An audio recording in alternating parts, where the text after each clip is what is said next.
শিউলি কি সাদা স্ক্রিন পাইছেন, হোয়াইট বোর্ড পাইছেন? জি স্যার। আচ্ছা, চলেন আমরা পাইছি 12 স্যার। নম্বর অঙ্ক সমাধান করব। সিমিলারটা বাসায় করে নিয়েন। দেখেন, the following data pertain to the April মাসের তথ্য দেওয়া আছে। বিগিনিং ইনভেন্টরি 0, আবার বলছে unit sold 5000 unit, unit produce উৎপাদন করছিল, উৎপাদন করছে 8000। দেখো 8000 পণ্য উৎপাদন করে 5000 বিক্রি করছে, তাহলে আর থাকে কত? 3000। এটা হলো ইন্ডিং ইনভেন্টরি। মনে রাখবা, উৎপাদন থেকে যদি সেল বাদ দেওয়া হয় তাহলে সমাপনী মজুত পণ্য থাকে। সেলিং প্রাইস পার ইউনিট 40 টাকা, direct material cost per unit 20 টাকা। এবারে ফিক্সড ফ্যাক্টরি ওভারহেড টোটাল 56,000 টাকা। আর বলা হয়েছে fixed factory overhead cost per unit, প্রত্যেক ইউনিটে 7 টাকা। কমার্শিয়াল এক্সপেন্স অল ফিক্সড, পুরোটা ফিক্সড বলা হয়েছে 20,000 টাকা। আর রিকোয়ারমেন্ট 1 নাম্বার চাইছে অ্যাবজর্পশন কস্টিং ইনকাম স্টেটমেন্ট করতে। 2 number prepare the income statement direct costing, that's mean variable costing. আর শেষে বলছে রিকনসিলিয়েশন স্টেটমেন্ট করতে।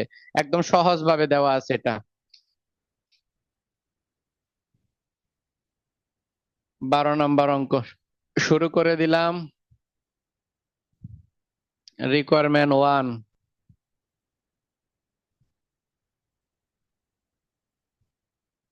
Income statement, AC method. পরীক্ষায় ডিটেল লিখবেন, আমি আর কিছু লিখলাম না, ডিরেক্ট অঙ্কে চলে যাব। প্রথমে আমরা লিখব সেলস। সেল করছে 5000, 5000 ইউনিট, রেট হলো 40 টাকা। 4 5 20, কত হয়?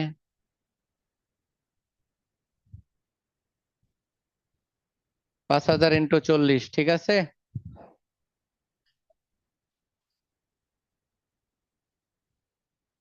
জি sir. Less cost of goods sold.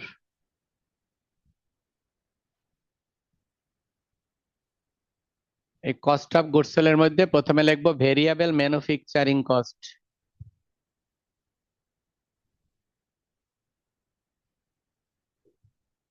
Variable manufacturing cost. এখন ম্যানুফ্যাকচারিং কস্ট কত সেটা আমাদের বলে দিছে। ডিরেক্ট ম্যানুফ্যাকচারিং কস্ট হলো 20 টাকা করে। তাহলে উৎপাদন করছি 8000, 8000 ইন্টু 20, 8 দুগুণে 16, 1,60,000। এরপরে লিখবো ফিক্সড ফ্যাক্টরি ওভারহেড। ফিক্সড, ধরো কে জানে জয়েন করবে। ফিক্সড ফ্যাক্টরি ওভারহেড, এটা রেট দেওয়া আছে হলো 7 টাকা। তাহলে 8000 ইন্টু 7, স্যার 7 8 56,000। জি, টোটাল তো দেয়াই আছে। টোটাল দেয়া থাকলেও লেখা যাবে না, মনে রাখবেন। টোটাল দেয়া স্যার থাকলেও এটা করে লেখা নিতে যাবে হবে। না, সব সময় গুণ করে নিবেন, কারণ এটা অনেক সময় জি স্যার। টোটালের সাথে মিলবে না। হ্যাঁ, হ্যাঁ স্যার, অনেক ওই যে সময় দেখে মিলবে না। নিয়েছিলাম। হ্যাঁ, অনেক সময় মিলবে না, এই কারণে গুণ করে নিবেন সব সময়।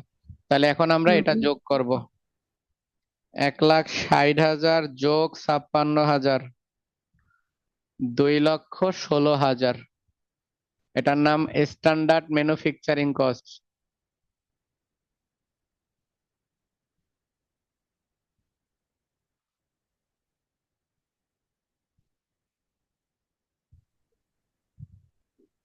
Manufacturing cost less ending inventory. আমরা উৎপাদন করছিলাম 8000, বিক্রি করছি 5000। দেখেন উৎপাদন করছি 8000, বিক্রি করছি 5000, থাকে হলো 3000। এখন রেটটা কত দেখেন, এখানে দুইটা রেট আছে, এই একটা রেট, এই একটা রেট। এই হলো 20 আর হলো 7, তাহলে 27। মনে রাখবেন, কস্ট অফ গুডস সোল্ড এর মধ্যে যে রেট হবে ওই রেট দ্বারা বিগিনিং আর এন্ডিং দ্বারা গুণ করতে হয়। আজকের অঙ্কে এটা মনে রাখবেন। রেট দুইটা আছে, দেখেন এখানে কয়টা রেট আছে? দুইটা রেট, একটা হলো 20, একটা হলো 7। এই দুইটার যোগফল এই 27 দিয়ে গুণ হবে। সকল অঙ্কে সামনে যত অঙ্ক করব সব অঙ্ক একই নিয়ম। তাহলে 3000 ইন্টু 27, এটা গুণ করলে হয় 81,000। এরপরে আমরা কি করব? 81,000। বিয়োগ করব। 2,16,000 মাইনাস 81,000, এটা বিয়োগ করলে 1,35,000 হয়। 1,35,000 উপরের টাকা থেকে বিয়োগ করে দেব 2 লাখ, বিয়োগ করলে হয় 65,000। এই 65,000-এর নাম হলো গ্রস প্রফিট। এরপরে less operating expense.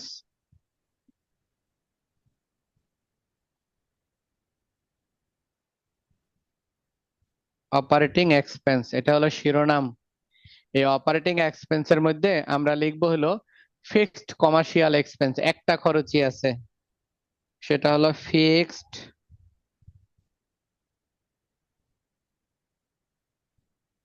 Commercial expense.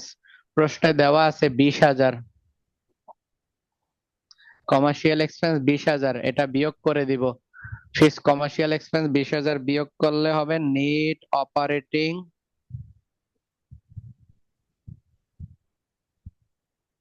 Operating income. এটা বিয়োগ করলে হয় 45,000 টাকা। আমাদের রিকোয়ারমেন্ট 1 শেষ। 2 মিনিট সময় তুলে ফেলো, তারপরে কোশ্চেন থাকলে জিজ্ঞেস করবা, পরে রিকোয়ারমেন্টে যাব। আসসালামু আলাইকুম স্যার। ওয়ালাইকুম আসসালাম। স্যার একটু উপরে থেকে একটু বুঝাই দিবেন স্যার, আমি মাত্র আচ্ছা, জয়েন করছি না। একটু চট করে তুলে ফেলো তাহলে। জি স্যার। যদি তোলা শেষ হয়ে যায় তখন আমি একবার বুঝাইয়া পরের রিকোয়ারমেন্টে যাব। স্যার এটা ফ্যাক্টরি কি হবে, fixed factory? Factory overhead, OH যখন লিখবো তাহলে বুঝবা সেটা ওভারহেড লিখছি। ওএইচ মানে ওভারহেড।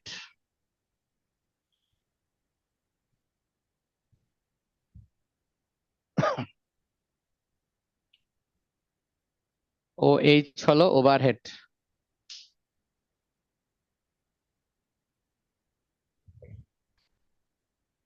স্যার এখানে যে আপনি আর কিছু তথ্য দিচ্ছেন, যেমন আন্ডার অ্যাপ্লাইড, ফিক্সড ওভারহেড, হ্যাঁ হ্যাঁ, ওভার অ্যাপ্লাইড, এগুলার কাজ কি স্যার?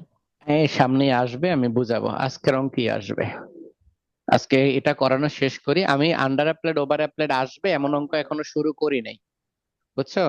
ও, স্যার স্যার এটা কি এটা কি লেখা আলাদা এই তথ্য থাকবে? লিখছেন এটা? না না না, আপডেট তথ্য থাকবে না। আমি তোমাকে বুঝাবো যখন, না তখনই তুমি বুঝা ফেলবা। আর এই অঙ্কটা থেকে আচ্ছা বুঝাইলে না, পরেরটা বুঝাবো তো তখন তো তোমার কাছেই লাগবে, কিন্তু ওইখানে যখন বুঝাবো না তখন এইখানের প্রশ্নের উত্তর তুমি এমনিই পাইবা। তারপর আমি তোমার আচ্ছা এই স্যার। প্রশ্ন করছো যেহেতু, আমি একটা জিনিস তোমাকে শিখাই দিই কিভাবে আন্ডার অ্যাপ্লাইড ওভার অ্যাপ্লাইড হবে, এটা বোঝার বিষয়। সেটা কি জিজ্ঞেস করছো জানি, এটা আগে বলো কি জিজ্ঞেস। স্ট্যান্ডার্ড এটা কি লিখছেন? Manufacturing cost. তোমাদের তো মানে শখ আয়ত্তে আসে নাই তার মানে। আমি নাহলে তো পুরাটা লিখবো, আমি তো ভাবছি তোমার শখ আয়ত্তে আসছে, এই জন্য আমি ডট ডট দিয়ে চলে যাই। ওইটা মনে হয় দেখো নাই, ওই অঙ্কটা দেখো নাই, মানে যে শখগুলা দেখতে বলছিলাম যে স্যার লেস অপারেটিং এক্সপেন্সেস এর পরে স্যার ফিক্সড, এটা কি ফিক্সড কমার্শিয়াল কমার্শিয়াল এক্সপেন্স। যে একটাই খরচ আছে, ফিক্সড কমার্শিয়াল এক্সপেন্স। প্রশ্ন দেওয়া আছে COMMERCIAL commercial expense. COMMERCIAL commercial expense, fixed commercial expense. Sir answer কি 45,000? ফিক্সড কমার্শিয়াল এক্সপেন্স, হ্যাঁ অ্যান্সার হলো 45,000। শেষে বিয়োগ করলে 45,000 হয়েছে, বিয়োগ করলে 45,000। স্যার ওইখানে যে অ্যান্সার দেওয়া আছে ওইটা কি ঠিক না? অ্যান্সার তো হ্যাঁ হ্যাঁ 45,000 এখানে দেওয়া। তো 45,000, 12 নম্বর অঙ্ক। হ্যাঁ হ্যাঁ তারপরও ঠিক শোনো, আছে। ওইখানে আমার যে কি অ্যান্সার গুলো দেওয়া না, এটা প্রত্যেকটা যে হ্যাঁ স্যার। সঠিক এই গ্যারান্টি দিতে পারতাম না। কারণ কেন, আমি এটা তোমাদের জন্য যখন শীটটা করছি না, তখন আমি ক্যালকুলেটরের সাথে সাথে ক্যালকুলেশন করছি আর লিখছি, বুঝছো? তো আর যে স্যার অঙ্ক ঠিক আছে আমি উদাহরণের, ওটা তো আমি বই থেকে দীক্ষা তুলছি, আর বইয়ের অ্যান্সারটা ভুলও হইতে পারে। তো এই জন্য না আমি স্যার ওই ঠিক দেখো, আছে actually। ওই দেখো প্রত্যেকটা অ্যান্সারের সাথে একটা স্টার চিহ্ন দিয়ে রাখছি, বুঝছো? এই স্টার চিহ্ন দিয়ে রাখছি কেন, কারণ এইটা আমি করব, ফলো আপ করব যে আসলে কি অ্যান্সার ঠিক কিনা। এই যে আমি তোমাদের করাচ্ছি, তোমাদের কাছ থেকে করানোর পরে এটা দেখে আমি কারেকশন করব। অনেক সময় ভুল হইব, মানে মনে করো ক্যালকুলেশন করতে আমি একটা শূন্য বেশি কম দিয়া লাইছি, হইতেই তো পারে এরকম। আচ্ছা যাই হোক, এখন হ্যাঁ আমি এই স্যার। ছকটা একটু বুঝাই। আমরা করতেছি ইনকাম স্টেটমেন্ট অ্যাবজর্পশন কস্টিং এ। এটা একটু বড় চ্যাপ্টার, একটু ধৈর্য নিয়ে করতে হবে। তবে এই চ্যাপ্টার থেকে 2টা অঙ্ক আসে পরীক্ষায়, হ্যাঁ একটু ধৈর্য নিয়ে করতে হবে। দেখেন, অ্যাবজর্পশন কস্টিং এ যে ছকটা দিয়েছি, আপনারা এটা একটু বারবার একটু দেখবেন, বারবার একটু দেখবেন, হ্যাঁ তাহলে একটু আরো তাড়াতাড়ি শিখতে পারবেন। দেখেন শুরু করি, সেটা হলো সেল দ্বারা শুরু করতে হয়। প্রশ্নে বলে দিচ্ছে সেল করছে 5,000 ইউনিট, আর একটা পণ্য বিক্রি করে 40 টাকা বলে দিছে, 5,000 ইন্টু 40 গুণ করে বসাই দিছি 2 লাখ টাকা। এর পরের শিরোনামটা হলো কস্ট অফ গুড সোল্ড, এই বিক্রিত পণ্যের ব্যয়, যে পণ্য বেচলাম তার উৎপাদন খরচ। এই বিক্রিত পণ্যের ব্যয় এসি মেথডে দুইটা এন্ট্রি হবে, সবসময় মনে রাখবেন, এই যে দুইটা, এই একটা এই একটা, এই দুইটা এন্ট্রি হবে। এই দুইটার বাইরে কোনোদিন কিছু আসতে পারে না, কোনোদিনই কখনো কিছু আসতে পারে না। তাহলে ফিক্সড ফ্যাক্টরি ওভারহেডের মধ্যে দুইটা, অর্থাৎ কস্ট অফ গুডস সোল্ডের মধ্যে দুইটা এন্ট্রি। প্রথম এন্ট্রিটা হলো variable manufacturing cost, variable manufacturing cost. এটা প্রশ্নে দিয়ে দিছে 12 টাকা করে। দেখুন আপনাদের লেখা আছে ডিরেক্ট ম্যানুফ্যাকচারিং কস্ট, প্রশ্নে পাইছেন? জি স্যার। ডিরেক্ট আর ভেরিয়েবল একই কথা, মনে রাখবেন, প্রত্যক্ষ বা পরিবর্তনশীল ব্যয় একই কথা। প্রত্যক্ষ খরচ সবসময় পরিবর্তনশীল, প্রত্যক্ষ খরচ ফিক্সড হয় না। তাহলে ভেরিয়েবল ম্যানুফ্যাকচারিং কস্ট, বা কেউ যদি ডিরেক্ট ম্যানুফ্যাকচারিং কস্ট লিখতে চান লিখেন 8,000, আর রেট কত, এটা উৎপাদন দিয়ে গুণ, মনে রাখবেন। আরেকটা বিষয় সবাই মনে রাখেন, আজকে থেকে খেয়াল রাখবেন, কস্ট অফ গুড সোল্ড এর মধ্যে যে ইউনিট লিখবো, ইউনিটটা অ্যাকচুয়াল প্রোডাকশন হতে হবে, মনে রাখবেন।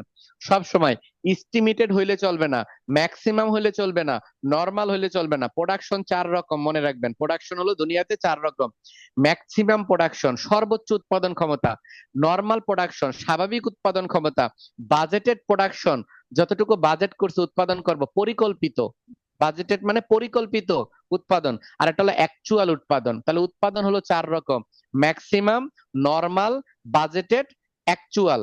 মনে রাখবেন এই শিরোনামের আন্ডারে সারা জীবন অ্যাকচুয়াল বসবে, বাকি তিনটার অস্তিত্ব এখানে বসবে না।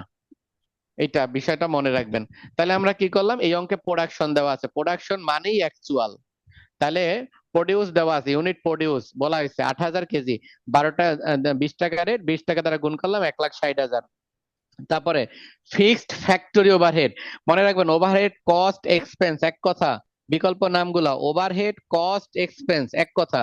আর ফ্যাক্টরির বিকল্প নাম 4টা লিখে দিয়েছিলাম, ফ্যাক্টরি, ম্যানুফ্যাকচারিং, প্রোডাকশন, ওয়ার্ক। এই 4টা বিষয় মনে রাখবেন, যে কোনো নাম প্রশ্নে লেখা থাকতে পারে। তাহলে ফিক্সড ফ্যাক্টরি ওভারহেড লিখলাম, এটা 8,000, আর রেট প্রশ্নে দেওয়া আছে দেখেন per unit, fixed factory overhead cost per unit 7 টাকা। 7 টাকা। এই দুইটাকে গুণ করে হয়েছে 56,000, এই দুইটাকে যোগ করছি, যোগ করে হয়েছে 2,16,000। এটার নাম স্ট্যান্ডার্ড ম্যানুফ্যাকচারিং কস্ট।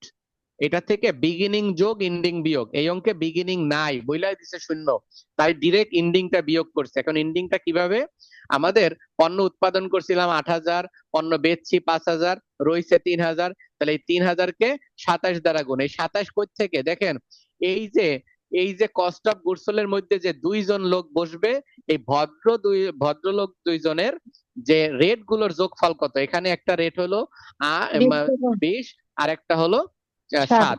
এই দুইটার যোগফল হলো, সব সময় এই দুইটার যোগফল বসবে, সব সময় গুণ করবে, যোগফল বসাবেন। তাহলে গুণ করে হয়েছে 81,000, বিয়োগ করে এপাশে বসাইছি, এপারে বিয়োগ করছি, হয়েছে গ্রস প্রফিট। এটা থেকে আমরা অপারেটিং এক্সপেন্স বাদ দিব। অপারেটিং এক্সপেন্সের মধ্যে 3টা এন্ট্রি হইতে পারে সর্বোচ্চ, মনে রাখবেন। কয়টা এন্ট্রি? 3টা এন্ট্রি। কিন্তু এই অঙ্কে একটা এন্ট্রি আছে, সেটা হলো ফিক্সড কমার্শিয়াল এক্সপেন্স, একটাই আছে, তাই জি ফিক্সড স্যার। কমার্শিয়াল এক্সপেন্স বসাই দিছি। যদি 3টা থাকতো তাহলে আমরা কি করতাম জানেন, ওই এন্ট্রি গুলোকে প্রথম কলামে বসাইতাম, এই প্রথম কলাম যোগ করে সেকেন্ড কলামে বসাইতাম। বুঝতে পারছি তো? জি স্যার। আচ্ছা, এটা বিয়োগ করছি, আমাদের গ্রস প্রফিট বের হয়ে গেছে, সরি, নেট অপারেটিং ইনকাম বের হয়ে গেছে, মানে নেট প্রফিট বের হয়ে গেছে। এখন এখান থেকে একটা কোশ্চেনের উত্তর জানেন, দেখেন ওই একজনে জিজ্ঞেস করছে যে আন্ডার অ্যাপ্লাইড ওভার অ্যাপ্লাইড যে লিখছিলেন এটা কখন হবে। আচ্ছা, প্রথম কথা, আন্ডার অ্যাপ্লাইড ওভার অ্যাপ্লাইড হবে কি হবে না সেটা আমরা বুঝবো কিভাবে? প্রশ্নের দিকে তাকায় দেখেন তো, factory, fixed factory over total একটা টাকা দেয়া আছে প্রশ্নে, কত দেয়া আছে দেখেন তো, 56,000 পাইছেন? জি স্যার। ফিক্সড ফ্যাক্টরি ওভারহেড 56,000 দেয়া আছে। তাহলে আমরা 56,000 প্রশ্নে দেয়া থাকবে, এই অঙ্ক মনে রাখবেন সব সময়, এটা দেয়া আছে। এখন আমরা এটার সাথে তুলনা করব। দেখেন আমরা এখানে লিখছি ফিক্সড ফ্যাক্টরি ওভারহেড, দেখেন লিখছি, এখানে গুণ করার পরে কত হয়েছে অ্যান্সার, 56,000। মিলে গেছে না? জি।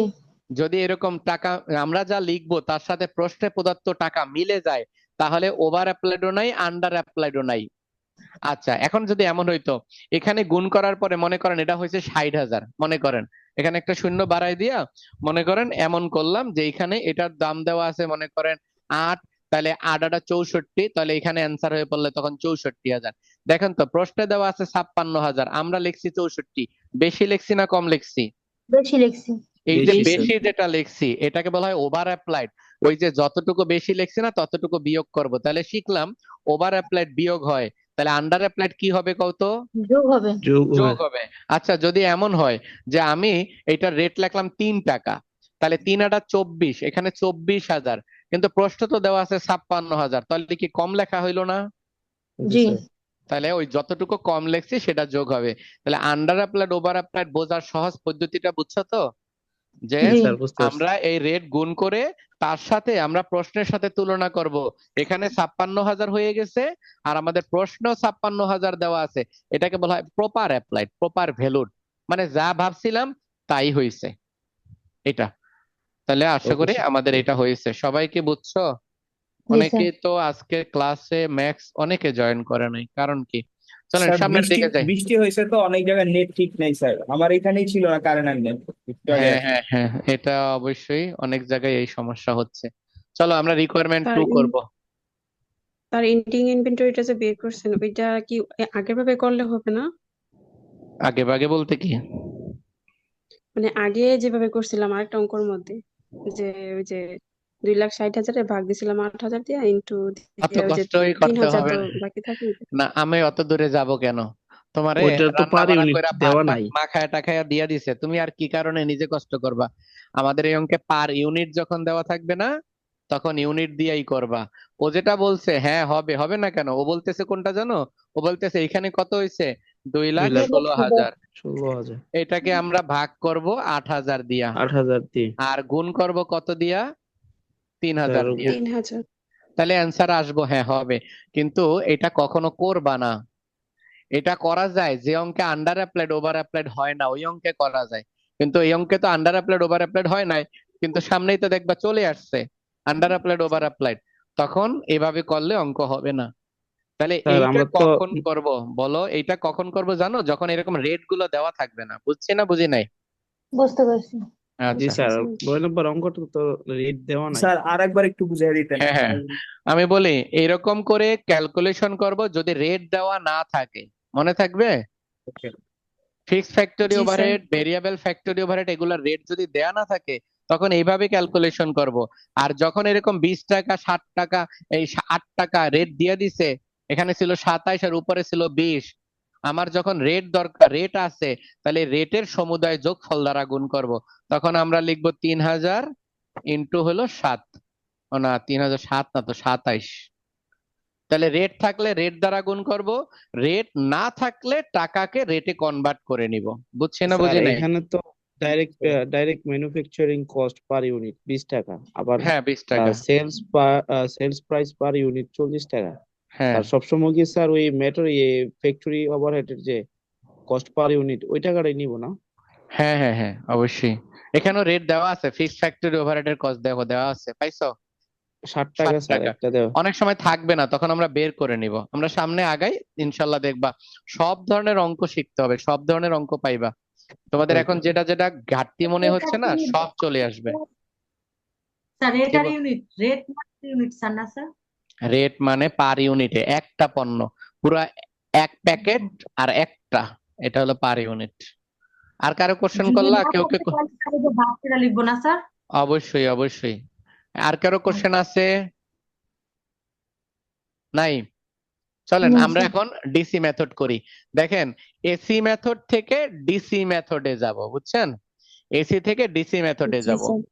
আচ্ছা, এই এসি থেকে ডিসি তে যাইতে হইলে আমরা সামনের দিকে যাব। দেখেন, প্রথমে আমরা সেল লিখছি, এই ভদ্রলোক রেকমও চলেন আপনারা নিয়ে এনে বসাই দিই সেম ভাবে। বিস্তারিত লিখবো না, 5,000 ইন্টু 40, 5,000 গুণন 40, এটা 2 লাখ। এই যে 2 লাখ বসায় দিলাম, ও বেশি ওই পাশে চলে গেছে। আচ্ছা, 5,000 ইন্টু 40, এই হলো 2 লাখ টাকা বসানো হইলো। তারপরে এই ভদ্রলোক রেকমও চলেন আমার সাথে, আপনার ওই পাশে নিয়ে যাবো। যাওয়ার সময় হ্যাঁ কইবো আমারে সেম নাম লেখা যাইতো না। তাহলে সেম নাম যেহেতু লেখা যাইবো না, তাহলে কি করবো? এটার আগে একটা শব্দ স্যার বসাই দিব, সেটা হলো variable. Variable. G sir. Variable cost of good দিয়া তারে আলাদা করবো। হ্যাঁ হলো গাউরা মানুষ, হ্যাঁ ওই ঘরে যাইতে যাওয়ার সময় কইছে আমার নাম চেঞ্জ করে দিতে হইব, তাই আমরা লিখছি variable cost of goods sold. এখন এই variable cost of goods sold এর আন্ডারে মনে রাখবেন একটা এন্ট্রি বসবে। কয়টা এন্ট্রি বসবে? একটা। একটা একটা বসবে। entry। আচ্ছা, এসি মেথডে বসবে দুইটা আর বিসি মেথডে বসবে একটা। এই যে প্রথম ভদ্রলোক বসবে, এই যে প্রথম ভদ্রলোক যে আছে, ভদ্রলোক বলেন ভদ্র মহিলা বলেন যারে বহান হ্যারে নিয়ে বহাইবেন। তাহলে লেখেন ভেরিয়েবল ম্যানুফ্যাকচারিং কস্ট বা direct manufacturing cost. Manufacturing cost ৮০০০ গুণ ২০, ৮০০০ রে ২০ দিয়া গুণ করলে ১,৬০,০০০। এই যে বসলো একটা। এরপরে এই ভদ্রলোক ভিআইপি, সে বসবে না, সে কইব আমি এখানে বসতাম না, আমার এখানে কাজ নাই। তাহলে এই লোকটাই যেটা আটকাই দিলাম, যেটা আটকাইলাম, এই লোকটা এখানে বসবে না, হ্যাঁ গাউরা মানুষ, সে ওখানে যাবে না। তাহলে আর কি রইলো? রইলো এন্ডিং ইনভেন্টরি। যেহেতু দেখো এই লাইনটা হবে না, কারণ কেন? কারণ এন্ট্রি তো একটা, যোগ আর কি করব, তাই এটা আর লেখার দরকার নেই। তারপরে কি করবো? এন্ডিং ইনভেন্টরি বাদ দিব। লেখো তাহলে মাইনাস এন্ডিং ইনভেন্টরি।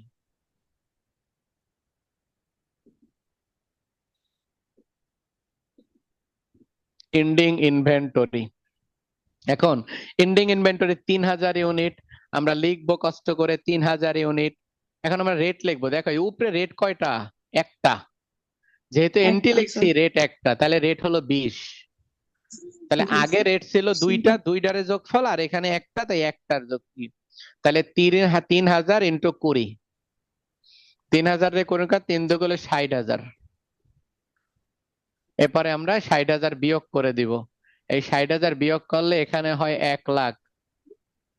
এই ১,০০,০০০ রে আবার বিয়োগ করে দিব। ১,০০,০০০ রে বিয়োগ করে দিলে ২,০০,০০০ থেকে আবার ১,০০,০০০ই থাকে। এটার নাম হলো গ্রস কন্ট্রিবিউশন মার্জিন।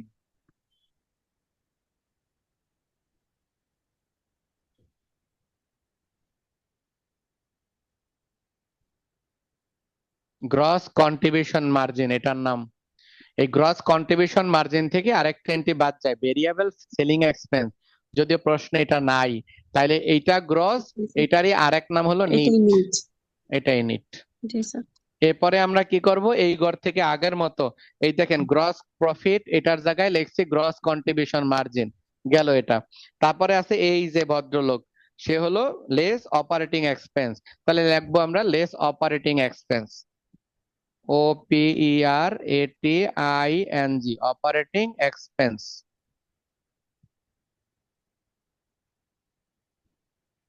এই হলো অপারেটিং এক্সপেন্স। সবাই একটু লেখেন আমার সাথে সাথে, পরে আবার বুঝাই দিব। লেখা শেষ করেন, পরে আবার বুঝাবো। দেখেন অপারেটিং এক্সপেন্সের মধ্যে একজন ব্যক্তি আছে, এই যে একজন আছে, তারে নিয়ে আগে এখানে বসাবো। Fixed commercial expense.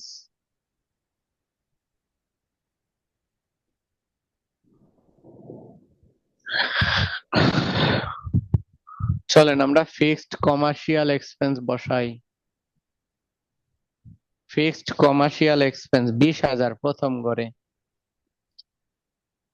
Fixed commercial expense ২০,০০০ টাকা প্রথম ঘরে বসাইলাম, ফিক্সড কমার্শিয়াল এক্সপেন্স।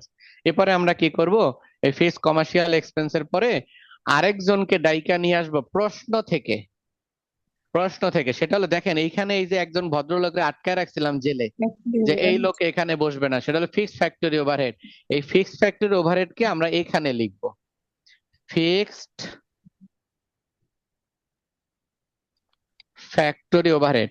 অবশ্যই মনে রাখবেন এখানে লেখার সময় প্রশ্নে যে অ্যামাউন্টটা দেয়া আছে এই কোশ্চেন পেপার থেকে লিখে দেখে বসাবেন, কখনো কোনো গুণ টুন করবেন না। কোশ্চেন পেপারে যে ৫৬,০০০ আছে সেইটা বসাবেন। আবার বললেন না যে এইখানে গুণ কইরা যে এটা বসাইছি, কখনো এই অ্যামাউন্টটা ওইখানে বসাইতে পারবেন না। এখানে মিল্লা গেছে দেখা মনে হচ্ছে যে বসাইতে পারবো, আসলে পারবেন না। এখানের অ্যামাউন্টটা ম্যাক্সিমাম অঙ্কেই মিলবে না। তাহলে খেয়াল করেন, এসি মেথডে ফিক্সড ফ্যাক্টরি ওভারহেড যেটা আছে সেটা কখনোই আমি ডিসি মেথডে লিখবো না। টাকাটা আমি নামটা লিখবো, এই ভদ্রলোকের নামটা লিখবো ফিক্সড ফ্যাক্টরি ওভারহেড, কিন্তু টাকাটা কোথা থেকে নিব? কোশ্চেন পেপার থেকে নিব।